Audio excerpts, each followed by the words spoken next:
שיר למעלות, אשא עיניי להרים, מאין יבוא עזרי.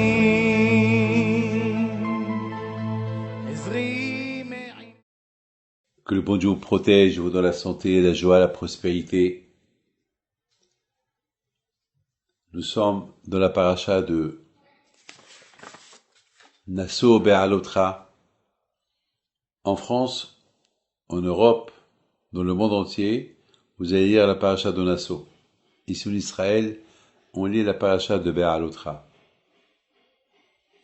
Nasso. C'est la paracha la plus longue de toutes les parachiotes.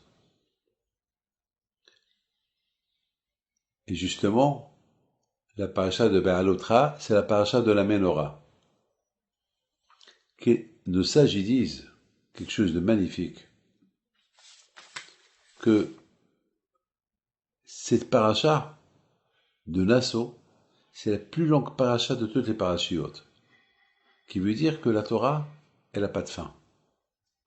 La paracha Nasso aurait pu être sans fin, comme la Torah qu'elle est sans fin. Et qui a rendu que la paracha Nasso, elle est très longue, elle est sans fin, il y a une fin à la fin, mais a priori, lorsqu'on réfléchit un peu, on voit que il y a beaucoup de répétitions. Lorsque les tribus, ils ont inauguré le temple dans le désert, alors chaque chef de tribu, il a apporté un sacrifice. Et la Torah, elle écrit chaque sacrifice qu'il a apporté. Et c'était les mêmes sacrifices. Tous les tribus, les 12 tribus, ils ont porté le même sacrifice. La Torah, qu'en général, elle est courte. Par exemple, si vous voyez toutes les lois que la Torah, lorsque la Torah elle parle du mariage, le divorce, le Shabbat, toutes les grandes mitzvot, c'est en résumé. Et là, la Torah, elle écrit, et tel il a porté ça et ça et ça et ça, et tel il a porté ça et ça et ça, et les mêmes. C'est trop. C'est trop. La Torah, elle aurait pu écrire, et les chefs des tribus, ils ont porté ensemble ça et ça et ça. C'est tout. Une seule fois. Si je reçois 12 cadeaux de 12 personnes différentes, et c'est le même cadeau qu'ils m'ont apporté, et est-ce que je vais dire, et celui-là m'a apporté ça et ça et ça, et celui-là aussi m'a apporté pareil, ça et ça et ça, et celui-là, vous allez vous ennuyer. Ça va, on peut dire les noms, tel et tel et tel et tel et tel, tel, merci pour monsieur tel, merci pour monsieur tel, merci pour votre cher cadeau que vous m'avez apporté. Point final. Mais la Torah, elle détaille, elle écrit, c'est trop. Et pourtant, ça risque de nous ennuyer. Non. Et pourtant, chaque paracha, chaque cadeau que chaque tribu elle a apporté, il a sa place dans la Torah. C'est de la folie. C'est de la folie. Ah, pourquoi Hachem? Pourquoi? Eh ben, mes amis, de là, on apprend combien on doit faire kavod l'un à l'autre. Akadosh Baruch Hu, il a voulu honorer chaque tribu et son cadeau. Si Hachem il honore chaque tribu et son cadeau, comment nous, on ne va pas honorer chaque juif et chaque personne? Non seulement un juif, même un non-juif. Il y a beaucoup de gens qui disent, ah non, un juif, oui, un non-juif, non. T'as pas le droit. Akadosh Baruch Hu, il a créé un monde qu'il faut respecter. Il faut pas, en plus, il faut pas se faire voir. Ne crois pas que tu es plus qu'un non-juif. Et la plus forte raison de dire, je suis plus qu'un juif. Malheureusement, regardez, il y a une synagogue à Montréal qui a été saccagée. Pendant les 3 mois du confinement, ils sont rentrés là-bas, des vandalistes, ils ont déchiré le Sefer Torah. Ils ont jeté le Sefer Torah par terre. C'est de la folie. Ils ont trouvé le Sefer Torah aux toilettes. Hachem Yishmor. Et chez nous, à la synagogue aussi, malheureusement, après 2 mois et demi de confinement, lorsqu'ils ont ouvert le Echal, le Sefer Torah est tombé, et les deux pieds du Sefer Torah, ils étaient cassés. C'est un message. C'est un message d'Hachem. Après le confinement, respectez la synagogue. Respectez la synagogue. Ne parlez pas pendant la prière. Il y a beaucoup de gens, malheureusement, ils viennent à la synagogue le Shabbat qu'une fois par semaine, rien que pour manger, pour le kiddush. Alors que la fin de la prière, c'est Aleno les Shabéa. C'est lorsqu'on couronne Hachem. Et au lieu de couronner Hachem, les gens ils sont pressés de sortir dehors pour aller manger. Je pense que c'est une avéra. Ça va. Et en plus, aujourd'hui, ça devient la mode de boire du whisky, la bocha et de faire des kiddush copieux. Tout ça pourquoi? Stam, rentrez chez vous à la maison. Il y a une table qui vous attend, une belle table que votre femme et vos enfants vous ont préparée. Pourquoi? Pourquoi? Pourquoi? Pourquoi manger à la synagogue après vous avez plus faim? Bon, je dis pas, ne faites pas kiddush, ça va. Un petit kiddush, maisonnote et rentrez chez vous. Non. Boire et reboire et boire encore. C'est pas ça le but de la synagogue. Le but de la synagogue, c'est de couronner Hachem. On parle pendant la prière. Vous savez que nos sages ils disent que Titus, avant qu'il a détruit le temple, le Beth Amikdash, il a pris un Sefer Torah, il l'a roulé par terre, et il a violé une femme sur le Sefer Torah. Ça choque. Un message d'Hachem. Même le Beth Amikdash, quelque part, Hachem veut nous dire, vous avez souillé mon Beth Amikdash, vous avez profané le temple, vous l'avez rendu comme ça. À tel point, regardez ce qui s'est passé. Titus, avant qu'il a brûlé, voilà ce qu'il a fait. La Torah, elle nous protège lorsqu'on la respecte.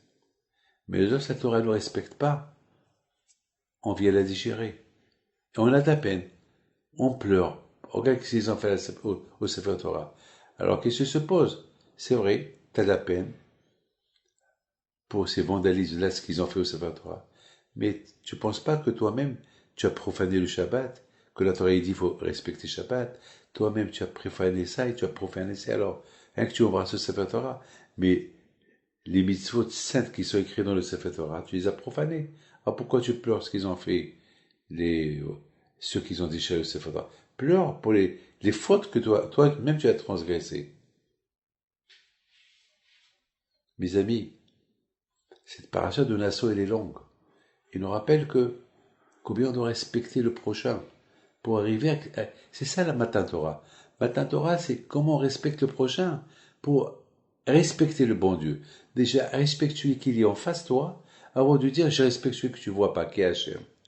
Parce que lorsque tu respectes ton prochain, alors ça veut dire que tu respectes l'image de Dieu. Tu respectes ce monsieur-là que Dieu a créé. Alors là, tu vas respecter Akadosh Baruch Hu. Vous savez que j'adore les avions.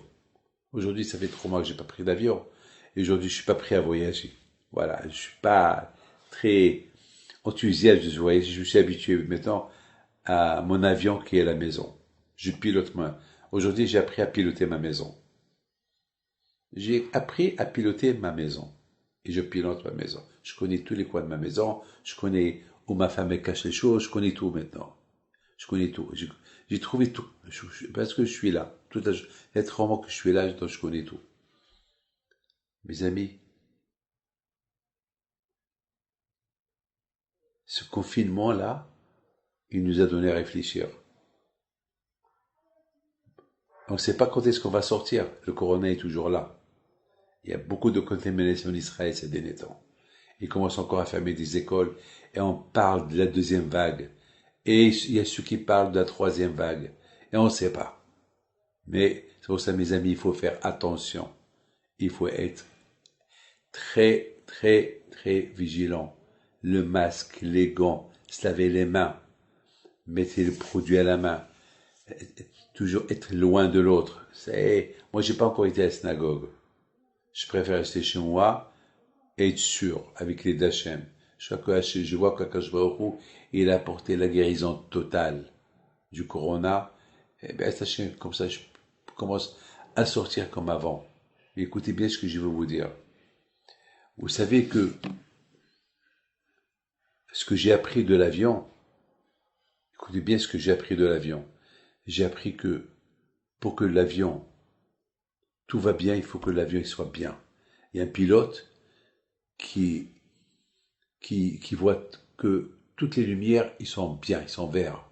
Il n'y a pas une lumière rouge qui indique qu'il y a un danger. Tout va bien. Et après, il décolle. Vous savez, mes amis, pour être un pilote, pour piloter la vie, il faut que le corps il soit bien. Il ne faut pas qu'il y ait des alarmes dans le corps. Il faut que le corps il soit calme. Shtombaït, le respect de la femme, le respect de l'homme, éduquer les enfants, faire le mitzvot, la prière, être bien, ne pas être jaloux, ne pas faire honte à quelqu'un, faire la tzedaka, faire du hesed. Ça veut dire, il faut que toi tu sois, il faut déjà que toi, tu sois bien. Vous avez compris, Rabotai? Dans ce monde-là, Rabotai, que je nous a donné la Torah. La Torah, Rabotai, elle est là, la Torah. Mais pour étudier la Torah, déjà, il faut que toi, tu es bien. Il faut que tu aies des bonnes midotes.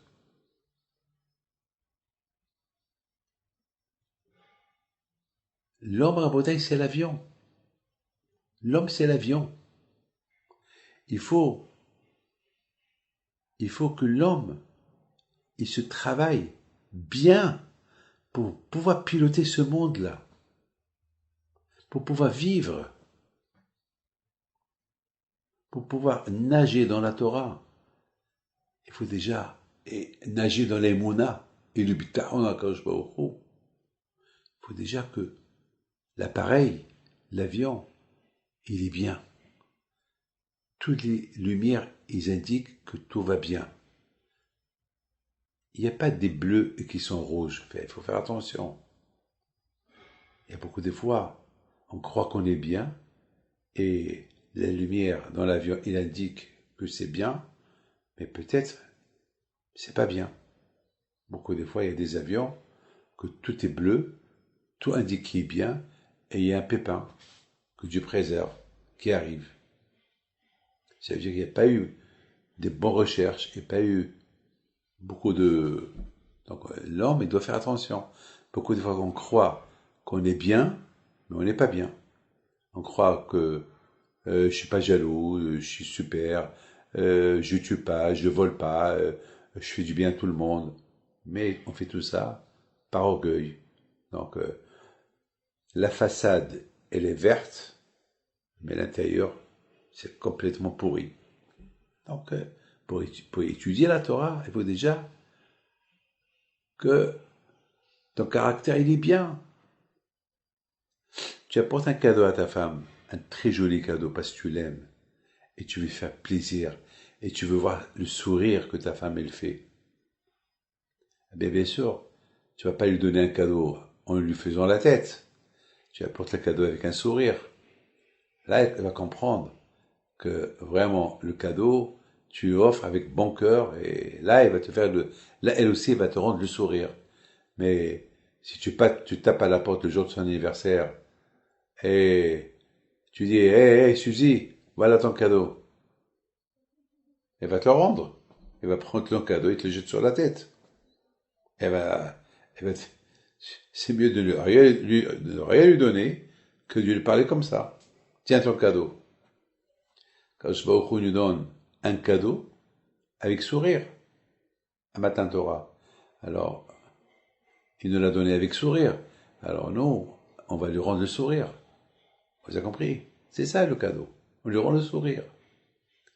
Mes amis, il ne faut jamais oublier que l'avion est le pilote. l'avion et le pilote. Si on veut piloter l'avion, déjà, il faut qu'on ait toutes les bonnes qualités pour pouvoir bien piloter l'avion dans cette vie-là. Et être sûr que tout va bien. Être sûr que, super, tout va bien. Que l'avion, il est bien, que le corps, il est bien. Alors on peut, avec les d'Hachem, on a Gan Eden. Et ça, Rabotai, c'est l'infini. C'est toute une vie. Et c'est pour ça, c'est toute une vie, c'est long. C'est pour ça la Torah, cette paracha de Nassau, elle est très longue. Pourquoi elle est très très longue? Parce qu'il y a beaucoup de choses à apprendre dans la vie. La Torah, c'est pas un court chemin. C'est un long chemin. C'est l'éternité. Vivre dans une vie, c'est l'éternité. C'est ce que tu apprends à tes enfants et tes enfants à leurs enfants. Ils vont apprendre de toi, comme tu es, ils vont être. Donc c'est l'infini. Il ne faut pas que ça s'arrête. C'est pour ça que cette paracha de Nassau, il y a un message qui contient, un message de longue durée. Il y a beaucoup de fois, il y a du lait que tu achètes dans le magasin, longue durée, il peut durer jusqu'à 1 an, et d'autres bouteilles de lait que ça dure 1 semaine, pas plus. Après il pourrit, tu le jettes. Alors mes amis, non, c'est du longue durée. La Torah, c'est du longue durée. Et après, la semaine prochaine, c'est la paracha de Ba'alotra. Et grâce, lorsqu'on respecte la Torah, qu'elle est longue durée, avec des bonnes qualités et tout, alors on va s'élever, Ba'alotra. On va s'élever. Mes amis, il y a quelque chose de magnifique que je raconte souvent. Il y avait une fois, Rab Saadia Gaon, il était dans une maison, personne ne le connaissait, et au milieu de la nuit, il se lève, il s'assoit par terre, il pleure, dans la rue, dans la cour. Le propriétaire de la maison, il ouvre la fenêtre, il voit Rab Saadia Gaon. Il dit, mais attends, monsieur l'Hassan Tzadik, moi j'ai cru, c'est un monsieur comme tout le monde, à qui j'ai invité, j'ai donné une chambre en bas, et là je vois qu'il pleure dans la cour, et il fait des prières. Il descend chez lui, il tape à la porte, il lui dit, mais qui es-tu? Il lui dit, rien, rien. Il dit, attends, mais ce que tu fais, c'est que les tzadikim qui le font. Mais qui se lève au milieu de la nuit prier, dans la cour, dans le froid? C'est que les tzadikim. Qui es-tu? Il dit, je suis Saadia Gaon. Rab Saadia Gaon? Oh là là, excuse-moi, pardon. Si je savais que tu étais Rab Saadia Gaon, je t'aurais donné ma chambre. Il dit, oh Hachem, tu m'as bien accueilli, merci. Je dis, Rabbi, je t'en prie, dis-moi pourquoi tu fais ça, mais tu es un tzaddik. Moi, oui, moi, peut-être moi, je vais pleurer, mais toi, tu es un tzaddik, mais tu es connu dans le monde entier. Pourquoi tu souffres? Pourquoi tu fais ce que tu fais? Il dit, tu sais pourquoi? Parce que chaque jour, je découvre Hachem. Alors, chaque jour, je pleure. Pourquoi j'ai pas découvert Hachem aujourd'hui, hier, comme j'ai découvert aujourd'hui? Et demain, je vais pleurer. Pourquoi demain, je vais découvrir mieux Hachem? Et pourquoi je n'ai pas découvert aujourd'hui comme je vais le découvrir demain? Je lui dis, regardez-vous. Vous m'avez donné une chambre. Et dès que vous avez su qui j'étais, vous m'avez dit, j'aurais dû vous donner ma chambre. Et pourtant, vous m'avez donné une bonne chambre. Mais parce que vous ne me connaissez pas. Mais maintenant que vous me connaissez, vous pleurez, vous avez de la peine. Pourquoi vous ne m'avez pas donné votre chambre? Ah ben, c'est de même. Chaque jour, je découvre la grandeur d'Hachem. Alors, chaque jour, je pleure. Pourquoi je n'ai pas découvert Hachem hier comme je le découvre aujourd'hui? La Torah, c'est la vie. C'est longue durée. C'est la longue durée. C'est l'infini. On a vu, mes amis, que Hachem, lorsqu'il a donné la Torah, il a donné la Torah dans le désert. Hachem, il s'est isolé avec les Juifs dans le désert. Hachem, il n'a pas donné la Torah en grandiose au béni Israël. Il s'est isolé avec eux dans un endroit entouré des 7 nuées. Isolation totale, un mariage. C'est la folie. Pourquoi Kachou il a fait ça? Et Hachem il a paralysé le monde. Paralysé le monde. Hachem s'est isolé avec les bénis Israël. Il y avait un silence extraordinaire. Rien ne bougeait, pas de vent, pas un oiseau qui survole, pas de bébé qui pleure. Jusqu'à que toutes les nations ont eu peur. Ils ont cru que c'est la fin du monde. Jusqu'à que Bil'am, il leur a dit non. Hachem, il est en train de s'isoler avec les bénis Israël. Il leur donne la Torah. Alors pourquoi il a isolé, pourquoi il s'est isolé avec eux?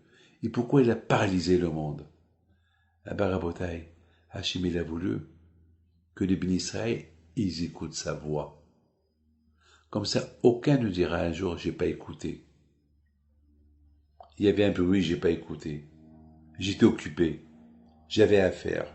Il y a un oiseau qui est passé. Il m'a perturbé. Alors j'ai pas écouté. Alors Hachem, il a dit, c'est moi Hachem. Alors qu'Hachem s'est isolé avec eux. Vous savez, mes amis, lorsque on est dans une chambre seul avec notre femme, c'est pas possible. Je lui dis quelque chose, elle écoute. Parce qu'on est seul dans la chambre, tout est fermé, tout ce que je peux lui dire, va l'écouter. Et elle, tout ce qu'elle va me dire, je vais l'écouter. Ah ben, quand il s'est isolé avec les bénis Israël, que tout ce qu'il va dire, ils vont écouter. Il n'y a pas de bruit, il n'y a rien du tout. Vous savez qu'est-ce qu'on dit? Et je termine. La Torah, elle dit, ne s'agit que Hakadosh Baruch Hu, c'est extraordinaire ce que je vais vous dire. Après 120 ans, lorsque la personne est monte là-haut, on va lui dire tout ce qu'il a fait. On va lui montrer tout ce qu'il a fait dans sa vie et ils vont lui faire écouter tout ce qu'il a dit dans sa vie. Ils vont même lui dire ce qu'il a dit à sa femme au milieu de la nuit. Parce qu'en général, les couples, ils parlent au milieu de la nuit. Parce qu'au milieu de la nuit, c'est obscur. Il y a le silence. Et il n'y a pas où aller. Et l'homme, il parle avec sa femme. Même ces paroles-là, que la personne il dit au milieu de la nuit à sa femme, on lui montre, on lui fait écouter. Alors quand je vais dit à la personne, à ta femme, tu as écouté. Peut-être tu n'avais pas le temps de l'écouter pendant la journée, mais au milieu de la nuit, lorsque tu as parlé, et t'as écouté, tu l'as écouté. Et moi, tu m'as pas écouté, même lorsque tu étais seul. Pourquoi? C'est important, mes amis, de savoir que tout se sait. Aujourd'hui, la technologie, elle est grandiose. Aujourd'hui, avec le corona, on peut détecter celui qui a le corona par rapport à son téléphone. Vous savez, il y a quelqu'un la semaine dernière qui est parti se faire tester. Il lui a dit, dans 3 jours, tu recevras une réponse si tu as le corona ou pas. Et si tu as le corona, on va te le dire. Mes amis, 3 jours plus tard, ils lui ont envoyé un message. Tu as le corona, rentre chez toi, reste, ne bouge pas de chez toi. Ce monsieur est sorti. Il n'a pas voulu écouter le message. Et ils l'ont arrêté. Ils ont détecté où est-ce qu'il se trouve. Ils l'ont arrêté. Il leur a dit, mais comment vous savez que j'ai le corona? Comment vous savez où je suis? Ils savent tout. Ils l'ont suivi. Alors si dans ce monde-là on te suit, on sait où tu es, alors Hachem là-haut, il sait où tu es, il sait ce que tu dis, il écoute tout. Aïn ro'a, ve'ozen shema'at, ve'chom ha'asecha b'sefer nechavim. Que Hachem vous protège et vous donne bracha v'atzlacha. Et écoutez bien ce cours, il est super, il va vous donner beaucoup à réfléchir. À bientôt et bonne journée. אדוני ישמור צאתך ובואך מעתה